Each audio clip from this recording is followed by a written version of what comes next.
श्रोते हो, ओम नमः शिवाय. विद्येश्वर संहिता खंडातील हा दुसरा अध्याय शिवपुराणाचा परिचय याची सेवा आज आपण करणार आहोत. व्यास म्हणाले, प्रयाग क्षेत्री ज्ञानकर्त्या ऋषींनी सुतांना आपली चिंता सांगितली.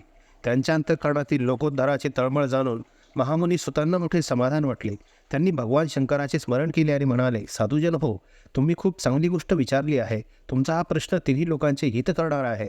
तुमच्या प्रेमळ आग्रहाखातर मी गुरुदेव व्यासांचे स्मरण करून याविषयी काही बोलणार आहे. तुम्ही मला लोकोद्धारासाठी उपाय विचारलात, म्हणून मी तुमच्यासमोर शिव महापुराणाचे निरूपण करण्याचे ठरवले आहे. ही कथा वेदांताचे सर्वस्व आहे. श्रोता आणि वक्त्यांच्या पाप राशींचा दग्ध करून त्यांचा उद्धार करणारी आहे. हे पावन शिवचरित्र कलिमनाचा नाश करून परमार्थ साधून देणारे, मूळजनांचे इहपर कल्याण करणारे आहे. या पुराणात भगवान शंकराच्या सर्वोच्च कीर्तीचे वर्णन आहे. हे धर्म, अर्थ, काम आणि मोक्ष या चारही पुरुषार्थांना साध्य करून देणारे आहे. ही आपल्या पुण्यप्रभावाने स्वतःच वृद्धिगत होत आहे आणि या सर्वोत्तम पुराणाचे अध्ययन केल्याने कलियुगातील पापासक्त जीवांना श्रेष्ठोत्तम गती प्राप्त होईल. त्यांना उत्पादनाचा त्रास होणार नाही. त्यांच्या अंतःकरणातील अज्ञानरूपी अंधकार नाहीसा होऊन ते निर्भय होतील.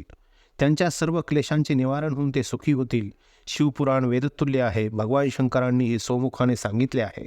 या पुराणाच्या 12 संहिता म्हणजेच खंड आहेत. त्यांची नावं पुढील प्रमाणे आहेत: विद्येश्वर संहिता, रुद्रसंहिता, विनायक संहिता, उमा संहिता, सहस्रकोटी रुद्र संहिता, एकादश रुद्र संहिता, कैलास संहिता, शतरुद्र संहिता, कोटी रुद्र संहिता, मातृसंहिता, वायवीय संहिता, धर्मसंहिता. ब्राह्मणांनो, या 12 संहिता अत्यंत पुण्यमय आहेत. आता त्यांची श्लोक संख्या सांगतो. विद्येश्वर संहितेत 10,000 श्लोक आहेत. रुद्रसंहिता, विनायक संहिता, उमा संहिता आणि मातृशोहित संहितेमध्ये प्रत्येकी 8,000 श्लोक आहेत.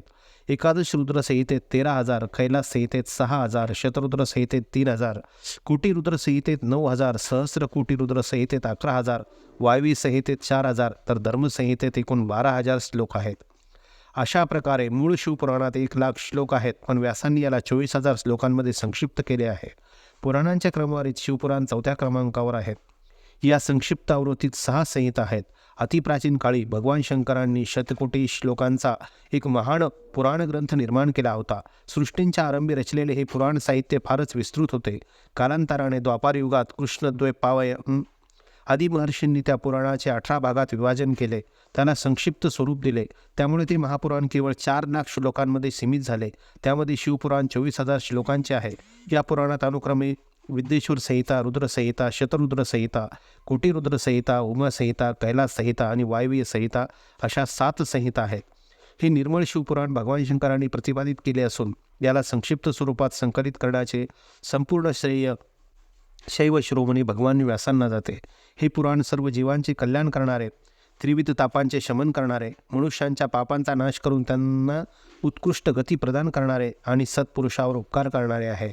या अतुलनीय पुराणात वेदांचे अद्वैत ज्ञान आणि निष्काम धर्माचे यथार्थ प्रतिपादन केले आहे. हे पुराण श्रेष्ठ मंत्रसमूहाचे संकलन आहे. जीवाला शिवस्वरूप करणारे परमोच्च साधन आहे. समस्त पुराणामध्ये श्रेष्ठ आहे. यात परमात्म्याच्या स्वरूपाचे, त्याच्या अगाध लीलाकर्तृत्वाचे वर्णन आहे. द्वेष मस्तररहित विद्वानांसाठी ही अनुभवण्याची वस्तू आहे. जो मनुष्य या अमृतमय पुराणाला आदराने श्रवण पठन करतो, तो शिवकृपेला प्राप्त होऊन परमगती प्राप्त होते. अशा प्रकारे दुसऱ्या अध्यायाची सेवा समाप्त झालेली आहे. ओम नमः शिवाय.